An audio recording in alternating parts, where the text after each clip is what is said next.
परभणी जिल्ह्यामध्ये गोदावरीला आलेल्या पुरामुळे मोठ्या प्रमाणावर नुकसान झालेलं आहे। अजूनही गंगाखेड, पालम, पूर्णा या 3 तालुक्यातले 17 गावं संपर्काच्या बाहेर आहेत। 3 गावांना पुराच्या पाण्याने वेढलेले आणि याच गावातील पाहणी जी आहे बोटीद्वारे आमदार रत्नाकर गुट्टे करतात। सर, काय सांगाल, किती नुकसान आहे गंगाखेड तालुक्यामध्ये? नाही, गंगाखेड तालुक्यामध्ये जो माझा मतदारसंघ आहे, गंगाखेड असेल, पूर्णा असेल आणि पालम, हे 100% शेतकऱ्याचं नुकसान झालेलं आहे। आणि मागील जवळजवळ 50 वर्षामध्ये असा पाऊस काळ कधीही झालेला नाही।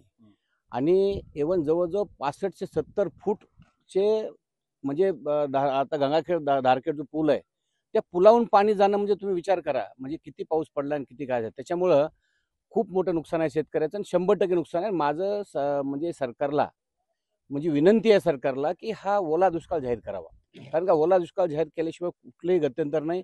आणि 100% शेतकऱ्याला मोजा मिळाला पाहिजे, नुकसान भरपाई मिळाली पाहिजे। आणि खरंच इतकं मोठं नुकसान मी कधीही आजपर्यंत बघितलं नाही। सरकार म्हणते 8,400 रुपये हेक्टरी मदत मिळणार, ती 2 हेक्टर पर्यंत। ही मदत पुरेशी आहे का असं ही वाटतं? मदत अजिबात पुरेशी नाही।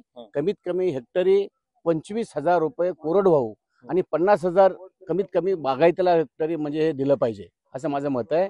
आणि परवा मी सीएम साहेबाला भेटलो, सीएम साहेबाला भेटून विनंती केली आणि ह्या भागाचा माझ्या भागाचा कृषी अधिकाऱ्याकडून, जिल्हा कृषी अधिकाऱ्याकडून मी घेतलं, म्हणजे त्यांच्याकडून डिटेल घेतलं होतं आणि ते डिटेल मी सीएम साहेबासमोर ठेवलं आणि सीएम साहेबाला सांगितलं हे ओला दुष्काळ जाहीर करावा लागतो साहेब। आणि त्यांनी जरूर माझ्या ह्याला विचार करू असं सांगितलेलं आहे आणि बहुतेक हे सरकार ओला दुष्काळ जाहीर करेल असं मला वाटतंय।